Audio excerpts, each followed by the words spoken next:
नमस्कार दोस्तों, स्वागत है आपका हमारे YouTube चैनल जीके ट्रैकर पे। देखिए फ्रेंड, आज के वीडियो में हम बात करेंगे जो हमारी एक सीरीज़ है भारतीय संविधान MCQ सीरीज़, जिसमें हम पूरे इंडियन कॉन्स्टिट्यूशन को MCQ के रूप में कवर कर रहे हैं। आज की वीडियो हमारी एक बहुत ही इम्पॉर्टेंट वीडियो होगी। इसमें हम संसद के सत्रों के बारे में, संसद के 17वां विघटन के बारे में, संसदीय प्रक्रिया से जुड़ी हुई सांसदों के विशेषाधिकार से संबंधित और विभिन्न जो इम्पोर्टेंट संसदीय समितियां हैं उनसे जुड़े हुए MCQs आपको यहाँ पर देखने को मिलेंगे। सरकारी विधेयक, गैर सरकारी विधेयक क्या होते हैं, उनसे संबंधित तथ्य, उन सब से जुड़े हुए MCQs हम आज के वीडियो में करेंगे। यह वीडियो हमारी संविधान MCQ सीरीज़ की 16वीं क्लास है।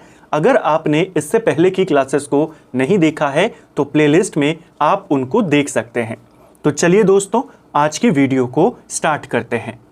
आज का हमारा पहला सवाल है, एक वर्ष में संसद के कितने सत्र आमतौर पर आयोजित किए जाते हैं? तो एक वर्ष में संसद के 3 सत्र आमतौर पर आयोजित होते हैं। ठीक है, 3 सत्रों के नाम पूछ लेता है, अवधि पूछ लेता है, तो ध्यान रखेंगे संसद के 3 सत्र होते हैं, जिसमें से एक को कहा जाता है बजट सत्र, एक को कहा जाता है मानसून सत्र और एक को कहा जाता है शीतकालीन सत्र। ठीक है, जो बजट सत्र होता है ये आपके फरवरी से मई के बीच में चलता है। 2 चरणों में यह सत्र चलता है। ठीक है, सबसे लंबा सत्र भी यही है। जो मानसून सत्र है ये जुलाई से अगस्त के बीच में चलता है और शीतकालीन सत्र नवंबर से दिसंबर के बीच में चलता है। तो 3 सत्रों के नाम क्या क्या है? बजट, मानसून और शीतकालीन। ग्रीष्मकालीन सत्र नाम का कोई भी सत्र नहीं होता। अवधि भी हमने देखी, फरवरी से मई के बीच में बजट सत्र चलता है, सबसे लंबा सत्र यही है। फिर जुलाई से अगस्त के बीच में मानसून सत्र और फिर नवंबर से दिसंबर के बीच में शीतकालीन सत्र। ठीक है, संसद के 2 सत्रों के बीच आधिकारिक अंतराल होना चाहिए, यानी संसद के 2 सत्रों के बीच में अधिक से अधिक कितना अंतराल हो सकता है या कितना अंतराल होना चाहिए? अधिक से अधिक तो मैक्सिमम 6 महीने का अंतर हो सकता है। ठीक है, संसद के 2 सदनों के बीच में किसी भी परिस्थिति में 6 महीने से ज्यादा का अंतर नहीं हो सकता। ठीक है, कुछ इंपॉर्टेंट बात इससे रिलेटेड आर्टिकल आपसे पूछ लेता है। अनुच्छेद 85 का पहला खंड कहता है कि संसद के हर सदन के एक सत्र की अंतिम बैठक और आगामी सत्र की पहली बैठक के बीच में 6 माह से अधिक का अंतर नहीं होगा। जैसे मान लीजिए बजट सत्र आपका चला, फरवरी से मई के बीच में चलता है, तो मई में बजट सत्र आपका खत्म हो गया। अगला जो संसद का सत्र होना है मई से लेकर 6 महीने के अंदर अंदर करना अनिवार्य है। तो 2 सत्रों के बीच में 6 माह का अंतर वो किस में है? 85 के पहले खंड में है। ठीक है, नेक्स्ट है, राष्ट्रपति का अभिभाषण किसके द्वारा तैयार किया जाता है? देखिए, राष्ट्रपति का अभिभाषण जो मंत्रिपरिषद होती है इसके द्वारा तैयार किया जाता है। राष्ट्रपति जब भी नई लोकसभा चुनकर आती है या जब भी साल का पहला सत्र होता है तो राष्ट्रपति दोनों सदनों को अभिभाषण वहां पर देते हैं, अपना संयुक्त अभिभाषण। ठीक है, उनका वो जो अभिभाषण होता है उसे मंत्रिपरिषद तैयार करती है। ठीक है, कुछ इंपॉर्टेंट बातें इससे रिलेटेड देखिए। अनुच्छेद 87 के अनुसार भारत का राष्ट्रपति लोकसभा चुनाव के बाद के पहले सत्र में और हर साल के पहले सत्र की शुरुआत में राष्ट्रपति दोनों सदनों को संयुक्त रूप से संबोधित करता है। इसे ही अभिभाषण कहते हैं राष्ट्रपति का।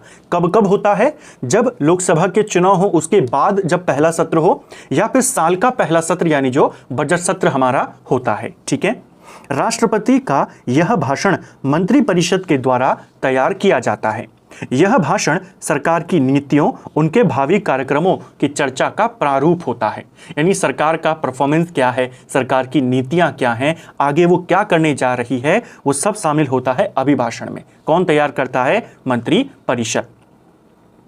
अगला, यदि राष्ट्रपति का अभिभाषण पर धन्यवाद प्रस्ताव पारित नहीं होता तो क्या होगा?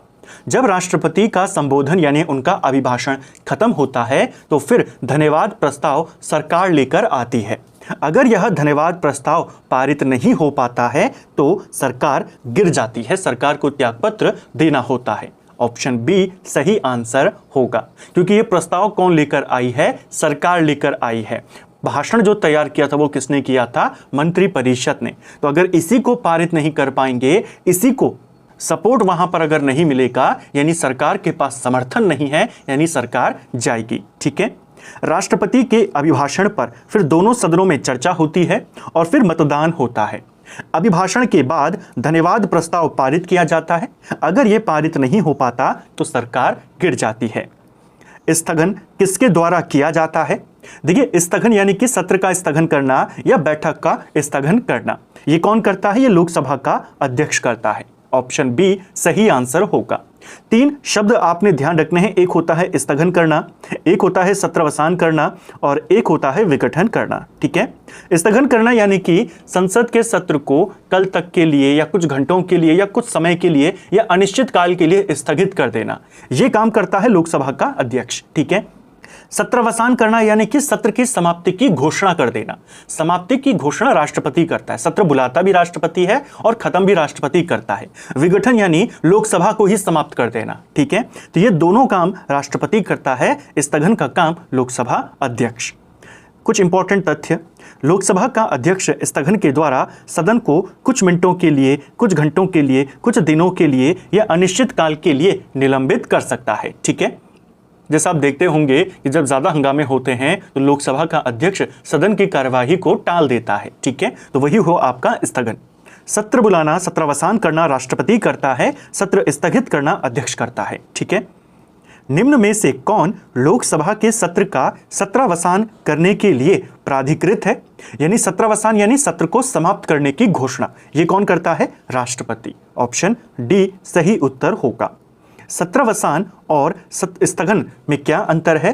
तो सत्रावसान क्या होता है? सत्रावसान राष्ट्रपति के द्वारा होता है और स्थगन लोकसभा के अध्यक्ष के द्वारा। सत्रावसान के द्वारा सत्र को समाप्त कर दिया जाता है, स्थगन के द्वारा जो सत्र चल रहा है उसे कुछ समय के लिए टाला जाता है। ठीक है, सदन के किसी सत्र का समाप्त होना सत्रावसान कहता है। सत्र को आहूत करना और सत्रावसान करना यह घोषणा कौन करता है? राष्ट्रपति। स्पीकर क्या करता है? आमतौर पर जब कोई सत्र समाप्त होना होता है तो जैसे सत्र के कुछ समय पहले या सत्र के अंतिम दिन जो स्पीकर होता है, सदन का अध्यक्ष होता है, वो अनिश्चित काल के लिए सदन को स्थगित कर देता है और उसके कुछ समय के बाद राष्ट्रपति के द्वारा यह आदेश जारी किया जाता है सत्रावसान का। ठीक है, लोकसभा का विघटन किसके द्वारा किया जाता है? लोकसभा का जो विघटन होता है ये राष्ट्रपति करता है, मंत्रिपरिषद की सलाह पर। ऑप्शन बी सही आंसर हो जाएगा। ठीक है, सत्रावसान एक के तहत सदन का एक सत्र समाप्त होता है और विघटन से सदन को ही समाप्त कर दिया जाता है। ठीक है, सत्रावसान यानी जो सत्र चल रहे आपने उसे खत्म कर दिया, विघटन यानी लोकसभा ही आपने डिसॉल्व कर दी, उसे खत्म कर दिया। ठीक है, विघटन केवल लोकसभा का हो सकता है। लोकसभा का विघटन राष्ट्रपति मंत्रिपरिषद की सलाह पर करता है। 85 के दूसरे के ख खंड में कहा गया है विघटन का अधिकार राष्ट्रपति को है। तो आर्टिकल भी पूछ लेता है, ये तो कॉमन सी चीज आप सभी जानते हैं कि लोकसभा को बर्खास्त कौन करता है, तो आप कहते हैं राष्ट्रपति। किस आर्टिकल में है ये भी पूछ लेता है, तो ध्यान रखेंगे। अगला, यदि लोकसभा विघटित हो जाती है और एक विधेयक संयुक्त बैठक के लिए लंबित है तो क्या होगा? देखिए, लोकसभा जब विघटित होती है तो जो विधेयक संसद में होते हैं उन पर क्या प्रभाव पड़ता है वो भी पूछा जाता है। यहां पर कंडीशन ये दी है कि मान लीजिए कोई विधेयक आया था और उस विधेयक को लेकर दोनों सदनों में मतभेद हो गया, राष्ट्रपति ने संयुक्त अधिवेशन यहां पर बुला दिया। ठीक है, संयुक्त अधिवेशन की डेट अनाउंस हो गई है। अब संयुक्त अधिवेशन होता उससे पहले लोकसभा समाप्त हो गई, तो जो ये संयुक्त अधिवेशन होना है ये होगा या नहीं होगा? अगर बैठक लंबित है और लोकसभा विघटित हो जाए तो भी जो विधेयक है उस पर चर्चा जारी रहेगी, यानी संयुक्त अधिवेशन होगा। ठीक है, कुछ इंपॉर्टेंट बातें कि विधेयकों के समाप्त होने से संबंधित परिस्थितियां क्या क्या होती हैं और लोकसभा के खत्म होने से विधेयकों पर क्या क्या प्रभाव पड़ता है। विधेयकों के समाप्त होने की संबंधी परिस्थितियां आर्टिकल 107 में है। 107 अनुच्छेद में बताया गया है किस परिस्थिति में विधेयक समाप्त होगा, किस में नहीं होगा। पहली कंडीशन, वे विधेयक जो लोकसभा में लंबित हैं या लोकसभा से पारित हो चुके हैं और राज्यसभा में लंबित हैं, वे सभी विधेयक समाप्त हो जाते हैं। यानी ऐसे विधेयक जो या तो लोकसभा में पड़े हुए हैं या लोकसभा से पारित हो चुके हैं और राज्यसभा में पड़े हुए हैं, ये दोनों प्रकार के विधेयक खत्म हो जाते हैं लोकसभा के खत्म होते ही। ठीक है, राष्ट्रपति के पास भेजा गया विधेयक यदि राष्ट्रपति द्वारा पुनर्विचार के लिए लौटाया गया है तो ऐसा विधेयक लोकसभा के विघटन के साथ खत्म नहीं होता। यानी कोई विधेयक है उसे लोकसभा भी पारित कर चुकी है, राज्यसभा भी पारित कर चुकी है, राष्ट्रपति ने उसे वापस लौटाया है तो वो खत्म नहीं होगा। जो नई लोकसभा आएगी वो उस पर पुनर्विचार करेगी। यदि किसी विधेयक को लेकर संयुक्त बैठक बुलाई गई हो, ऐसा विधेयक भी विघटन के समाप्त नहीं होता। जो ऊपर वाला हमारा सवाल था कि बैठक बुला दी गई है और फिर विघटन वहां पे हुआ लोकसभा का, तो भी समाप्त नहीं होता। ठीक है, नेक्स्ट है, निम्न कथनों में से कौन सा सही है? पहला, लोकसभा में लंबित कोई विधेयक उसके सत्रवसान पर व्यापगत यानी लैप्स हो जाता है, यानी खत्म हो जाता है। क्या यह बात सही है? देखिए, सत्रवसान पे नहीं होता। सत्रवसान यानी सरकार कोई विधेयक लेकर आई बजट सत्र में, सरकार बजट सत्र में उसे पारित नहीं करवाती है, सरकार शीतकालीन सत्र में पारित करवा लेती है, तो ये आम बात है। ठीक है, तो बजट सत्र जब समाप्त हुआ तो ये जरूरी नहीं है कि बजट सत्र में जो विधेयक लाए गए होंगे बजट सत्र के समाप्त होते ही विधेयक भी समाप्त हो जाए, ऐसा नहीं होता, विघटन पे समाप्त होते हैं। ठीक है, तो पहला वाला गलत है आपका। राज्यसभा में लंबित कोई विधेयक जिसे लोकसभा ने पारित नहीं किया है लोकसभा के विघटन पर व्यापगत नहीं होता। सेकंड वाला सही है। हमने ऊपर दो कंडीशन देखी थी। पहला, विधेयक जो है वो लोकसभा से पारित हो चुका है और राज्यसभा में लंबित है। ठीक है, अभी राज्यसभा में वो लंबित है। दूसरी कंडीशन आप ऐसे कह सकते हैं कि अभी लोकसभा में वो नहीं आया, राज्यसभा में अभी वो चल रहा है, तो यहां पर वो लोकसभा से पारित हो चुका है। ठीक है, और अब वो राज्यसभा में है। ऐसे में अगर विघटन हो जाता है तो वो विधेयक खत्म हो जाएगा, क्योंकि जिस लोकसभा ने उसे समर्थन किया था वो अब खत्म हो चुकी है। ठीक है, तो यहां पर विधेयक समाप्त हो जाता है। यहां पर कंडीशन क्या है कि विधेयक अभी राज्यसभा में ही है, वहां से पारित हो रहा है, तब तक लोकसभा विघटित हो जाए और नई लोकसभा आ जाए तो विधेयक पर कोई फर्क नहीं पड़ेगा, क्योंकि लोकसभा तो अभी नई हो या पुरानी वो तो उस पर पहली बार चर्चा करेगी। राज्यसभा से पारित होगा, चाहे वो नई लोकसभा में जाए चाहे पुरानी लोकसभा में, लोकसभा उस पर चर्चा करेगी और फिर पारित करेगी। तब विधेयक समाप्त नहीं होता अगर वो राज्यसभा में पड़ा हुआ है और लोकसभा का उस पर अभी फैसला नहीं हुआ है। आपको पूछा है कौन सा सही है, पहला गलत है, दूसरा सही है। अगला, प्रश्नकाल का समय क्या होता है? देखिए, संसद का जब सत्र या संसद की जब कार्यवाही शुरू होती है तो उसका जो पहला घंटा होता है उसे हम प्रश्नकाल कहते हैं। संसद की जो सत्रों की बैठक होती है वो सुबह 11 बजे से शुरू होती है, तो पहला घंटा यानी 11 से 12 बजे का काल आपका प्रश्नकाल कहलाता है। ठीक है, क्वेश्चन आता है कि संसद की कार्यवाही का जो पहला घंटा होता है उसे क्या कहते हैं? प्रश्नकाल कहते हैं। कब से कब तक होता है? 11 से 12 बजे तक। ठीक है, संसद की कार्यवाही सूची में पहला विषय क्या होता है, यानी कार्यवाही सूची में जो शुरुआत में होता है उसे क्या कहते हैं? उसे प्रश्नकाल कहते हैं। ऑप्शन सी सही उत्तर है। तारांकित और अतारांकित प्रश्न में क्या अंतर होता है? देखिए, प्रश्नकाल के दौरान सदस्यों के द्वारा मंत्रियों से, अधिकारियों से सवाल यहां पर किए जाते हैं। इन सवालों को मुख्य तौर पर 3 वर्गों में बांटा जाता है। पहले होते हैं तारांकित प्रश्न, दूसरे अतारांकित प्रश्न। इनमें अंतर क्या है? जो तारांकित प्रश्न होते हैं इनका उत्तर मौखिक होता है और जो अतारांकित होते हैं वे लिखित में उनका उत्तर दिया जाता है। ठीक है, थोड़ा विस्तार से इसको समझते हैं।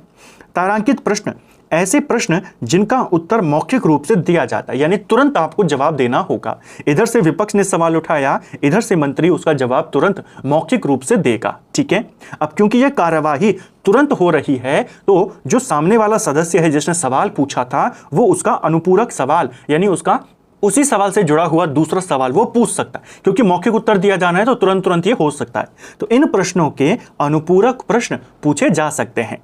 दूसरे टाइप के प्रश्न होते हैं अतारांकित प्रश्न। इन प्रश्नों का उत्तर लिखित रूप से दिया जाता है। जैसे यहां से सदस्य ने कोई सवाल पूछा, यहां से मंत्री अब कुछ दिनों का समय लेगा और फिर लिखित में उसको जवाब देगा। यह कार्यवाही कुछ दिनों में होती है, लिखित जवाब पूरी तरह से विस्तृत रूप में दिया जाता है। इसका अनुपूरक प्रश्न नहीं पूछा जाता। ठीक है, तीसरे होते हैं अल्प सूचना प्रश्न। इसके तहत किसी लोक महत्व के तात्कालिक मुद्दे या विषय से संबंधित प्रश्न, पूरक प्रश्न भी इसमें पूछे जाते हैं और इनका उत्तर भी मौखिक दिया जाता है। यानी बहुत कम सूचना दे करके आप ये सवाल पूछ सकते हैं। कम से कम 10 दिन का नोटिस अगर आप देते हैं फिर आप इन सवालों को पूछ सकते हैं। जो अल्प सूचना प्रश्न होते हैं इनका जवाब भी मौखिक दिया जाता है, और जिस सवाल का जवाब मौखिक दिया जाएगा जाहिर सी बात है वहां पर काउंटर क्वेश्चन भी होते हैं। ठीक है, तो इसमें भी अनुपूरक प्रश्न पूछे जाते हैं। अगला, शून्यकाल की शुरुआत कब हुई थी? देखिए, शून्यकाल की जो शुरुआत है ये 1962 में हुई थी। शून्यकाल के बारे में जानकारी हमारे संविधान में नहीं है। जब संविधान लागू हुआ ये उसमें शामिल नहीं था, न दुनिया की किसी संसदीय व्यवस्था में था। इसे भारत में ही शुरू किया गया 1962 में। ठीक है, जो इसे नाम दिया गया शून्यकाल यानी जीरो हावर, इसे टीवी चैनलों और मीडिया के द्वारा दिया गया। ठीक है, प्रश्नकाल के बाद का अगला घंटा शून्यकाल होता है। संसद की बैठक शुरू होती है 11 बजे। 11 से 12 बजे का टाइम पीरियड प्रश्नकाल है। 12 से 1 बजे यानी प्रश्नकाल के तुरंत बाद का घंटा क्या कहलाता है? शून्यकाल। ये बहुत बार आया है, ये शून्यकाल है। प्रश्नकाल के बाद का घंटा या प्रश्नकाल से पहले का घंटा, सत्र खत्म होने से पहले का घंटा या सत्र के शुरू होने के बाद का घंटा। तो आपने बताना है सत्र में प्रश्नकाल के बाद का जो अगला घंटा है उसे कहते हैं शून्यकाल। वर्तमान में यह 12 से 1 के बीच होता है। शून्यकाल में सदस्यों के द्वारा बिना पूर्व अनुमति के प्रश्न पूछे जाते हैं। शून्यकाल का प्रावधान संसद की प्रक्रिया के संबंधी नियमों में नहीं है। ठीक है, तो संसदीय प्रक्रिया में इसका कोई भी नियम या कोई भी इसका उल्लेख नहीं था। इसे भारत में बाद में 1962 में शुरू किया गया। संसदीय प्रक्रिया में शून्यकाल भारत की देन है। 1962 में इसकी शुरुआत हुई। ठीक है, कौन सी प्रथा संसदीय प्रणाली को भारत की देन है? तो कौन सी है वो है आपका शून्यकाल। ऑप्शन ए सही आंसर होगा। इस काल के दौरान जो बहुत ही ज्यादा जरूरी मामले होते हैं, प्रश्न होते हैं, उनको आप बिना पूर्व अनुमति के उठा सकते हैं। ठीक है, शून्यकाल क्या है? तो जीरो हावर क्या है? जीरो हावर जब सदन में अति महत्वपूर्ण मामलों पर विचार होता है। ऑप्शन सी सही उत्तर होगा। जो पूर्व अनुमति जिनकी नहीं होती है उन सवालों को आप इस काल में उठा सकते हैं बिना कोई सूचना दिए। लोकसभा में शून्यकाल की अवधि अधिक से अधिक कितनी हो सकती है? आप जानते हैं प्रश्नकाल के बाद का 1 घंटा शून्यकाल कहलाता है। शून्यकाल की अवधि जो होती है वो मैक्सिमम 1 घंटा ही हो सकती, इससे ज्यादा आप नहीं बढ़ा सकते। ऑप्शन सी सही उत्तर होगा। यदि अविश्वास प्रस्ताव लोकसभा में पारित हो जाए तो क्या होगा? सिंपल सा क्वेश्चन है। अगर अविश्वास प्रस्ताव पारित होता है तो मंत्रिपरिषद को इस्तीफा देना होगा। ऑप्शन बी सही उत्तर होगा। जल्दबाजी में आपने इस पर टिक नहीं करना है कि लोकसभा विघटित हो जाएगी। लोकसभा विघटित नहीं होगी, सरकार गिर जाएगी, मंत्रिपरिषद इस्तीफा दे देगा, फिर जो दूसरे दल हैं वो कोशिश करेंगे या वही दल दोबारा कोशिश करेगा नए नेताओं को लेकर के सरकार बनाने की। अगर सरकार बन जाती है तो फिर सरकार दोबारा अस्तित्व में आ जाएगी। ठीक है, लेकिन बहुमत साबित करने के बाद, तो बहुमत जब साबित नहीं हो पाता यानी अविश्वास प्रस्ताव पारित हो जाता है तो लोकसभा नहीं जाएगी, मंत्रिपरिषद जाएगी, सरकार जाएगी। ठीक है, अविश्वास प्रस्ताव से जुड़े कुछ इंपॉर्टेंट बातें। अविश्वास प्रस्ताव विपक्ष के द्वारा और केवल लोकसभा में लाया जाता है। ठीक है, अविश्वास प्रस्ताव सरकार नहीं ला सकती, सरकार के लिए है विश्वास प्रस्ताव। अगर क्वेश्चन ऐसा होता कि अगर विश्वास प्रस्ताव पारित हो गया तो क्या होगा, जल्दबाजी में आपने सरकार नहीं गिराना है, वहां पर विश्वास प्रस्ताव पारित हो गया यानी सरकार को और मजबूती मिलती है कि हाँ सरकार के पास बहुमत है। ठीक है, बाकी ज्यादा फर्क नहीं पड़ता है। ठीक है, लेकिन अगर अविश्वास प्रस्ताव पारित हो जाए तो सरकार जाती है। इसे केवल विपक्ष लाता है, लोकसभा में इसे लाया जाता है। लोकसभा के नियम 198 में इसकी पूरी प्रोसेस बताई गई है। लोकसभा में इसे स्वीकार करने का कारण बताना आवश्यक नहीं है। इसे क्यों स्वीकार किया गया इस प्रस्ताव को, यह बताना आवश्यक नहीं है। अविश्वास प्रस्ताव लाने के लिए कम से कम 50 सदस्यों का समर्थन होना चाहिए, तभी यह सदन में आएगा। यदि अविश्वास प्रस्ताव पारित हो जाता है तो मंत्रिपरिषद को इस्तीफा देना होगा यानी सरकार गिर जाती है। ठीक है, अविश्वास प्रस्ताव लाने के लिए न्यूनतम कितने सदस्यों का समर्थन आवश्यक है? 50 सदस्यों का। ठीक है, निंदा प्रस्ताव को स्वीकार करने के लिए क्या आवश्यक है? तो देखिए, निंदा प्रस्ताव भी लाए जाते हैं। संसदीय प्रणाली में अलग अलग प्रकार के प्रस्ताव लाए जाते हैं, जैसे स्थगन प्रस्ताव, ध्यान आकर्षण प्रस्ताव, कटौती प्रस्ताव, निंदा प्रस्ताव, विश्वास अविश्वास प्रस्ताव, इस तरीके से। अभी हमने विश्वास अविश्वास को देखा, यह है आपका निंदा प्रस्ताव। लोकसभा में इसे स्वीकार करने के लिए क्या आवश्यक है? कारण बताना आवश्यक है, कारण बताना अनिवार्य है। ठीक है, यह जो निंदा प्रस्ताव है उससे जुड़े कुछ तथ्य। यह प्रस्ताव भी केवल लोकसभा में लाया जाता है। लोकसभा में इसे स्वीकार करने का कारण बताना अनिवार्य है। क्यों ये लाया गया है, क्यों इसे स्वीकार किया गया है, वो बताना जरूरी है। अविश्वास प्रस्ताव में यह अनिवार्य नहीं है। ठीक है। विपक्ष के किसी सदस्य द्वारा मंत्री पूरी मंत्रिपरिषद की नीतियों के विरुद्ध असहमति व्यक्त करने के लिए यह प्रस्ताव लाया जाता है। ठीक है।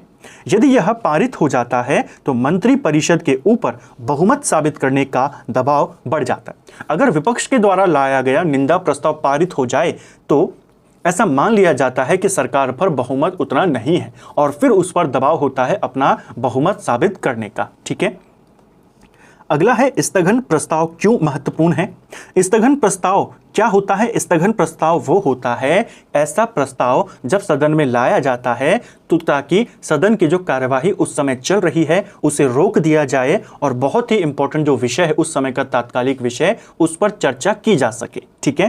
तो यह अविलंबनीय लोक महत्व के मुद्दा पर चर्चा सुनिश्चित करता है स्थगन प्रस्ताव, यानी सदन की कार्यवाही को कुछ समय के लिए रोक दिया जाए और इस मैटर के बारे में या इस मैटर में अब चर्चा की जाए। ठीक है। स्थगन प्रस्ताव यह प्रस्ताव किसी अविलंबनीय लोक महत्व के विषय पर सदन की नियमित कार्यवाही स्थगित कराने के लिए लाया जाता है। इसके पारित होने पर नियमित कार्यवाही को रोक दिया जाता है और इसके तहत उठाए गए मामले पर चर्चा होती है। इसे किसी भी सदन में लाया जा सकता है। यह प्रस्ताव अधिकारी जो पीठासीन अधिकारी है उन्हीं की सहमति या उन्हीं की अनुमति से लाया जाता है। ठीक है। इसके प्रस्तावकर्ता के पास प्रस्तुत करते समय 50 सदस्यों का समर्थन जरूरी है और स्थगन प्रस्ताव सिर्फ एक ही मुद्दे को उठाया जा सकता है इसके तहत। ऐसा नहीं है कि आपने स्थगन प्रस्ताव दिया और उसके तहत आपने 3-4 मुद्दों को एक साथ उठा लिया। एक स्थगन प्रस्ताव से एक ही मुद्दा। ठीक है। भारतीय संसद में स्थगन प्रस्ताव लाने का उद्देश्य क्या है। तो अभी हमने समझा कि इसको लाने का उद्देश्य क्या है कि सार्वजनिक महत्व के निश्चित अत्य आवश्यक मुद्दे पर तुरंत बहस करने के लिए यह लाया जाता है। ठीक है। संसदीय विशेषाधिकारों से संबंधित अनुच्छेद कौन सा है। देखिए, संसद के कुछ विशेषाधिकार होते हैं, संसद के सांसदों के, उनके विशेषाधिकारों का उल्लेख आर्टिकल 105 में किया गया है। ऑप्शन ए सही आंसर होगा। ठीक है। यह संसदीय विशेषाधिकार है।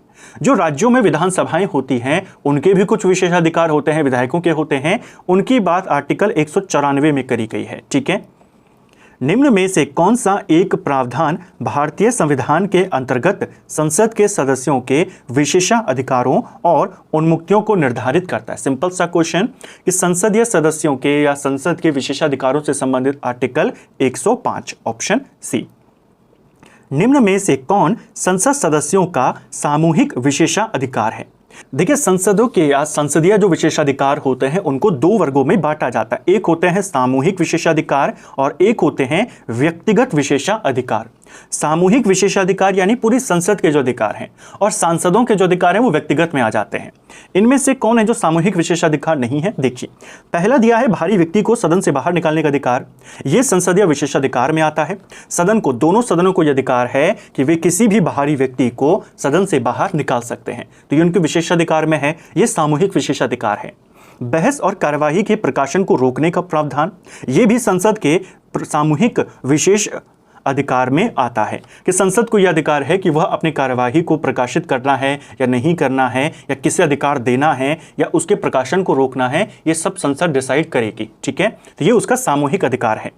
साक्षी के रूप में उपस्थित होने से स्वतंत्रता, यह संसदीय विशेषाधिकार है लेकिन यह व्यक्तिगत है, यह सामूहिक नहीं है।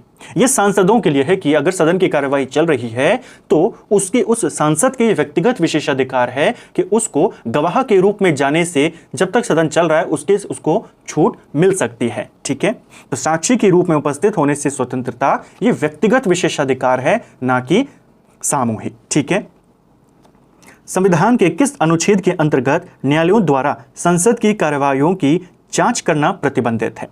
संसद की कार्यवाही जो होती है, संसद के अंदर आप कोई बयान देते हैं, संसद के अंदर आप कोई कथन कहते हैं, उसके ऊपर बाहर जांच नहीं हो सकती। संसद के अंदर आप जो भी कार्य करते हैं उस पर आप बाहर जांच नहीं कर सकते, ये कहता है आर्टिकल 122। ये भी संसदीय विशेषाधिकार है। ठीक है। कि संसद के भीतर कही गई बातों पर या संसद के भीतर की गई कार्यों पर बाहर जांच नहीं हो सकती। ठीक है। वो संसद का विशेषाधिकार है, संसद ही उस पर जांच करेगी, अध्यक्ष या चेयरमैन ही उस पर जांच करेगा।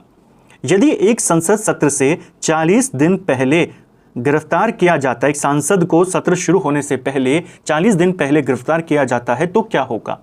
देखिए, संसद सदस्यों को कुछ विशेषाधिकार प्राप्त होते हैं, जिनमें सबसे इंपॉर्टेंट जो व्यक्तिगत विशेषाधिकार है वो ये है कि संसद सत्र के दौरान उसे गिरफ्तार नहीं किया जा सकता। इसके अलावा संसद सत्र शुरू होने से 40 दिन का जो टाइम पीरियड होता है और ख़त्म होने के 40 दिन का जो टाइम पीरियड है, इस दौरान भी उसे गिरफ्तार नहीं किया जा सकता। यानी अगर 40 से ज़्यादा दिन अगर बचे हुए हैं, 40 से ज़्यादा दिन अगर पूरे हो गए हैं तो गिरफ्तार हो जाएगा। लेकिन अगर अभी 40 से कम दिन बचे हुए हैं सत्र शुरू होने के और 40 से कम दिन हो रहे हैं सत्र खत्म होने के, तब आप उसे गिरफ्तार नहीं कर सकते। 40 से पहले अगर आप उसे गिरफ्तार कर लेते हैं तो विशेष अधिकारों का उल्लंघन नहीं माना जाएगा। ठीक है, ऑप्शन बी सही उत्तर होगा। अगला, संसद के किन सदस्यों को गैर सरकारी सदस्य कहा जाता है? तो देखिए, संसद में गैर सरकारी सदस्य मंत्री के अलावा जो प्रत्येक सांसद है, चाहे वो सरकार के पक्ष का हो यानी सत्ता पक्ष का हो, चाहे विपक्ष का हो, अगर वो मंत्री नहीं है, सब के सब क्या कहलाएंगे? गैर सरकारी सदस्य। ठीक है, गैर सरकारी विधेयक के लिए कितने दिन का नोटिस आवश्यक है? अब आपको पता है गैर सरकारी सदस्य क्या होते हैं? मंत्री के अलावा जो आपके विधेयक हैं या जो सारे जो आपके सांसद हैं। ठीक है, गैर सरकारी विधेयक क्या होगा कि मंत्री के अलावा जो विधेयक लाए जाएंगे, चाहे वो सत्ता पक्ष का कोई नेता लाए, चाहे विपक्ष का कोई नेता लाए, उन सबको गैर सरकारी विधेयक कहते हैं। ठीक है, ऐसा नहीं है कि अगर विरोधी दल का कोई नेता कोई विधेयक लेकर आएगा तो उसे ही कहा जाएगा गैर सरकारी, नहीं। जो मंत्री नहीं है उसके अलावा चाहे कोई भी लेकर आए, उनको कहते हैं गैर सरकारी। गैर सरकारी विधेयक लाने के लिए आपको 1 महीने का नोटिस देना आवश्यक है। जो मंत्रियों के द्वारा लाए जाते हैं उनको कहा जाता है सरकारी विधेयक। सरकारी विधेयक लाने के लिए आपको 7 दिन पहले नोटिस देना होता है और गैर सरकारी लाने के लिए 1 महीना। ठीक है, अगला, लोकसभा में किसी विधेयक पर आम बहस निम्नलिखित में से किस स्तर पर होती है? तो देखिए, लोकसभा में जब कोई विधेयक आता है तो उसके 3 प्रमुख चरण होते हैं, जिन्हें प्रथम वाचन, द्वितीय वाचन और तृतीय वाचन कहा जाता है। प्रथम वाचन के अंतर्गत विधेयक को प्रस्तुत किया जाता है केवल। ठीक है, द्वितीय वाचन के तहत विधेयक पर विस्तार से चर्चा करी जाती है, खंडवार चर्चा इस पर की जाती है। और तीसरे वाचन के तहत केवल इसे पास करना है या नहीं करना है, इसके ऊपर चर्चा होती है, उसके खंडों पर चर्चा नहीं होती है, न इस पर कोई संशोधन होता है। चर्चा करना, संशोधन करना, विधेयक को आगे बढ़ाना है या कमेटियों के पास भेजना है, वो सब सेकंड वाले में होता है, द्वितीय वाचन में होता है। तीसरे वाले में केवल पारित होता है। ठीक है, आपसे पूछा है चर्चा या आम बहस किस पर होती है? द्वितीय वाचन में होती है, ऑप्शन बी। सामान्य वित्तीय विधायन में चरण सम्मिलित हैं। जो सामान्य वित्तीय विधायन हमारे होते हैं, वित्त से जुड़े हुए विधेयक होते हैं, उनके पास होने में या उनके पारित होने में कितने चरण हैं, कैसे वो होते हैं? देखिए, सबसे पहले बजट का प्रस्तुतिकरण, बजट पर चर्चा करना, विनियोग विधेयक को पारित करना, वित्त विधेयक को पारित करना, यानी 1, 2, 3, 5। जो लेखानुदान है ये बजट के बाद आता है, अगर बजट कम पड़ जाए सरकार को तब आता है ये। ठीक है, तो 4 को छोड़कर बाकी सारे आपके बजट से संबंधित या उसके चरण हैं। ठीक है, सबसे पहले बजट पेश किया जाता है, फिर बजट पर चर्चा करी जाती है, विनियोग विधेयक को लाया जाता है, वित्त विधेयक को फिर पारित किया जाता है। ठीक है, यानी ऑप्शन डी। संविधान के किस अनुच्छेद के अंतर्गत धन विधेयक को परिभाषित किया गया है? देखिए, धन विधेयक को परिभाषित किया गया है आर्टिकल 110 में। ऑप्शन ए सही आंसर होगा।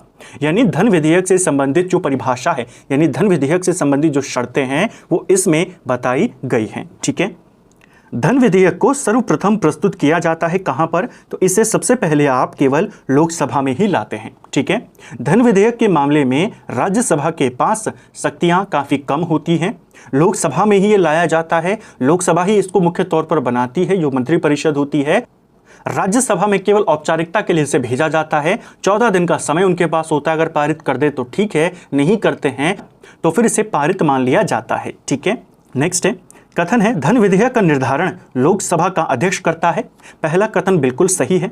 आर्टिकल 110 का तीसरा खंड कहता है कि धन विधेयक का निर्धारण लोकसभा का अध्यक्ष करेगा। ठीक है, राज्यसभा धन विधेयक पर संशोधन कर सकती है, गलत है, संशोधन नहीं कर सकती, संशोधन की सलाह दे सकती है। सलाह मानना ना मानना वो लोकसभा के ऊपर है, ये खुद से संशोधित नहीं कर सकती, केवल सलाह देगी, सिफारिश देगी। ठीक है, सेकंड वाला गलत है, केवल पहला कथन आपका सही है।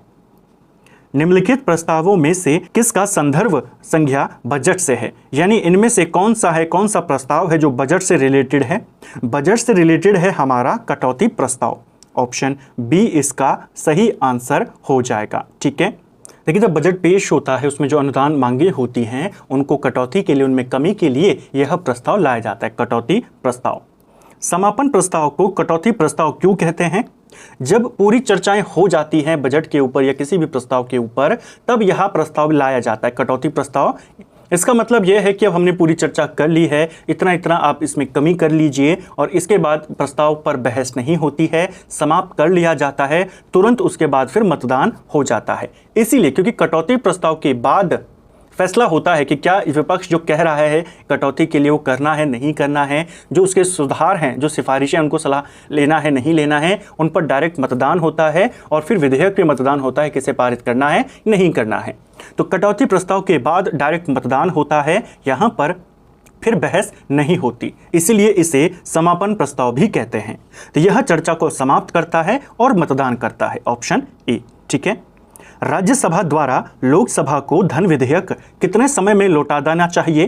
तो राज्यसभा लोकसभा को धन विधेयक 14 दिन में लौटा देना चाहिए। अगर लौटा दिया तो ठीक है, नहीं लौटाया तो उसे ऐसे ही पारित मान लिया जाता है। ठीक है, साधारण विधेयक को राज्यसभा कितने समय तक रोक सकती है?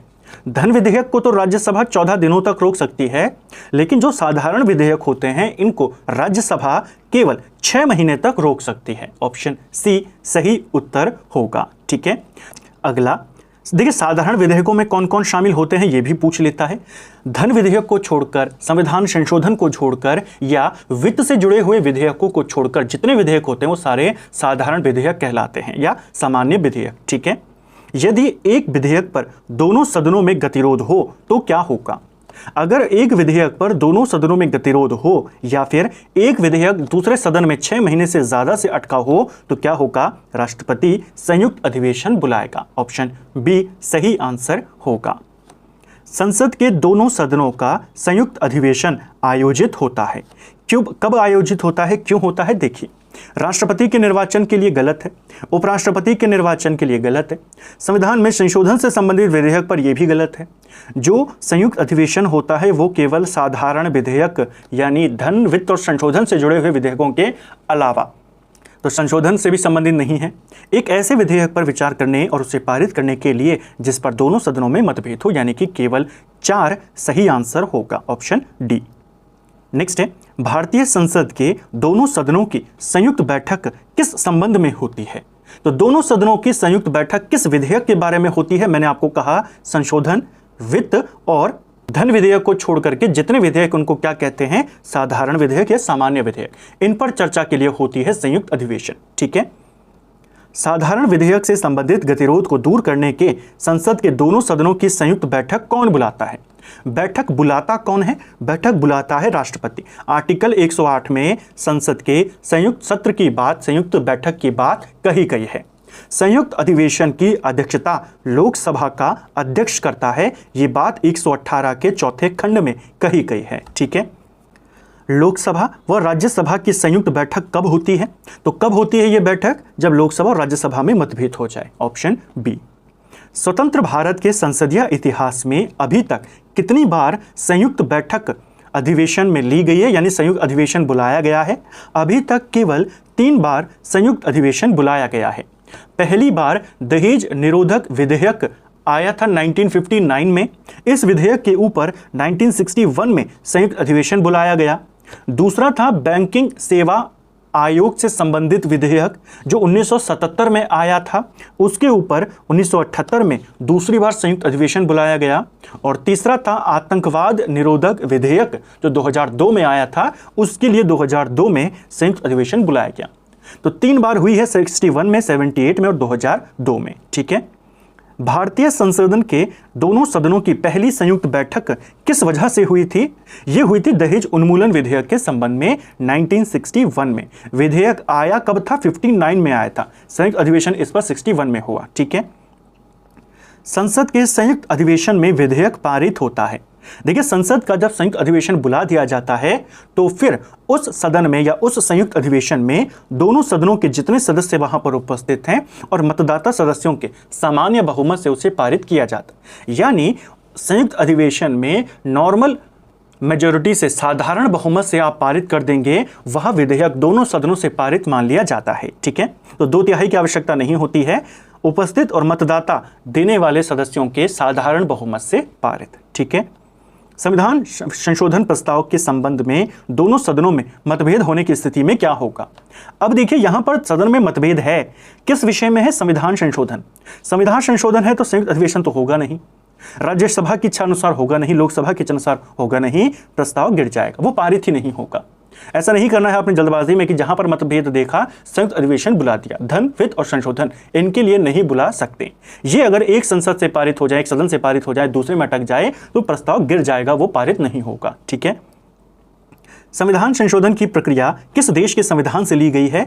ये हमने दक्षिण अफ्रीका से लिया है। आर्टिकल 368 में भाग 20 में संविधान संशोधन का उल्लेख है। ठीक है, संसदीय समितियों के कितने प्रकार हैं? अब देखिए, बहुत इंपॉर्टेंट क्वेश्चन है, पेपर में आया हुआ है। संसदीय समितियां बहुत सारी होती है, हमारी प्राक्कलन समिति है, लोक लेखा समिति है, सार्वजनिक उपक्रम समिति है, बहुत सारी समितियां हमारी होती हैं। आपको पूछा है प्रकार कितने, समिति चाहे कोई भी हो। समिति के 2 इंपॉर्टेंट प्रकार होते हैं, एक होती है हमारी स्थायी समिति और एक होती है हमारी तदर्थ समिति। ठीक है, स्थायी समिति को स्टैंडिंग कमेटी भी कहते हैं और तदर्थ समिति यानी जो टेम्पररी समिति होती है। स्थायी समितियों में आती हैं आपकी लोक लेखा, प्राक्कलन, कार्य मंत्रणा, विशेषाधिकार समिति, सारी समितियां। ये हर साल बनती रहती है, हर साल इसमें संसद के सदस्यों को यहाँ पे शामिल किया जाता है। ठीक है, तदर्थ समिति यानी कि किसी विशेष मामले पर जांच करने के लिए या किसी विशेष मुद्दे पर जांच करने के लिए कुछ समय के लिए ये समितियां बनाई जाती हैं, यानी टेम्पररी।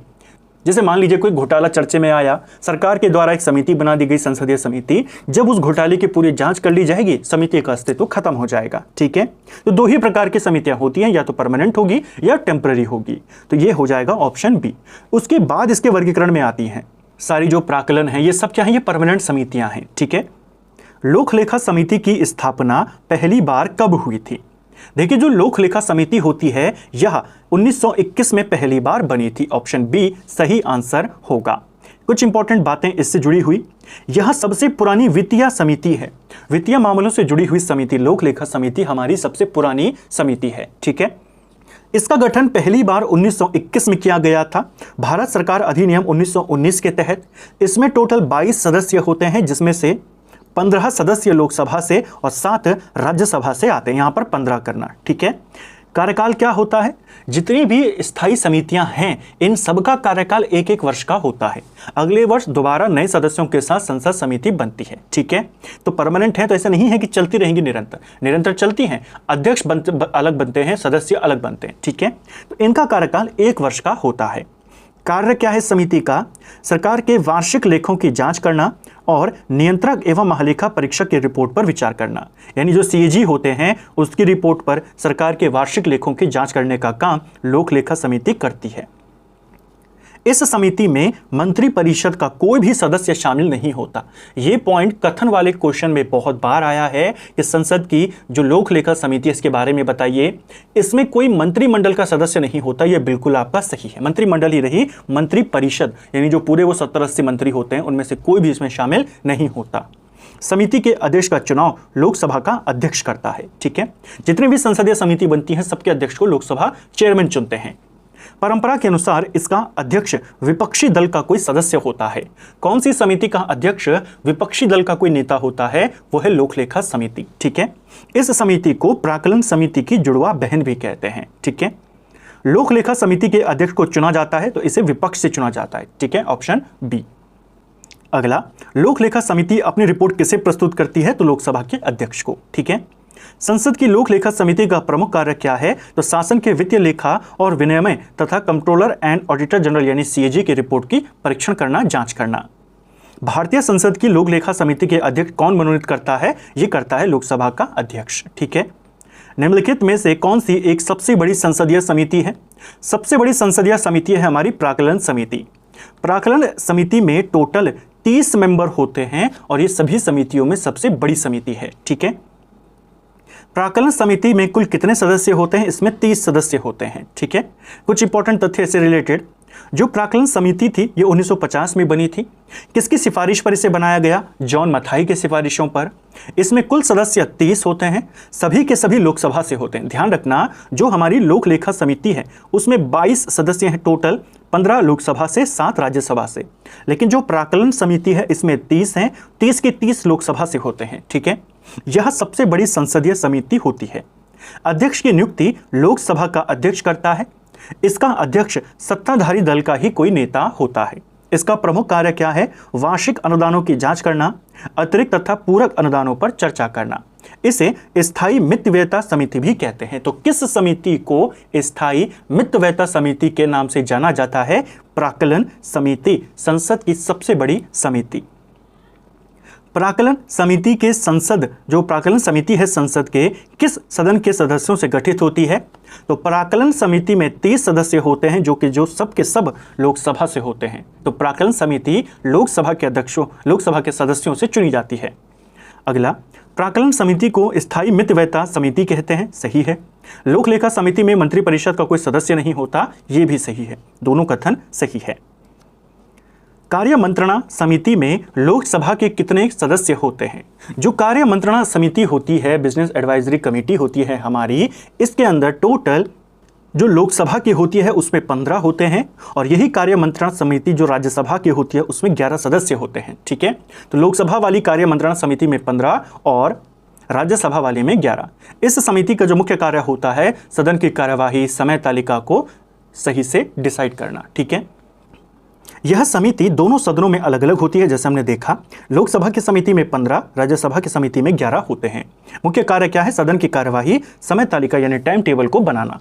दोनों सदनों के जो प्रमुख होते हैं वो इसके अध्यक्ष होते हैं, यानी लोकसभा वाली का अध्यक्ष होगा लोकसभा का अध्यक्ष, और राज्यसभा वाली में वहां का सभापति। विभागीय स्थायी समितियों की कुल संख्या कितनी है? देखिए, विभागीय स्थायी समितियों की कुल संख्या होती है 24। ऑप्शन बी सही आंसर होगा। यानी कितनी विभागीय समितियां अभी बनी है वर्तमान में? ये 24 हैं इनकी संख्या। हर विभागीय समिति में कितने सदस्य होते हैं ये सवाल आता है। हर विभागीय समिति में मैक्सिमम 31 सदस्य हो सकते हैं। हर विभाग से जुड़ी ये समिति होती है। लोकसभा के 21, राज्यसभा के 10 होते हैं। इसका इंपॉर्टेंट काम होता है अनुदान संबंधी मांगों की जांच करना और निर्धारित समय के भीतर उनसे संबंधित अपनी रिपोर्ट को देना। ठीक है, इसके अलावा और कौन कौन सी समितियां होती हैं? विशेषाधिकार समिति होती है। विशेषाधिकार समिति भी दोनों सदनों की अलग अलग होती है।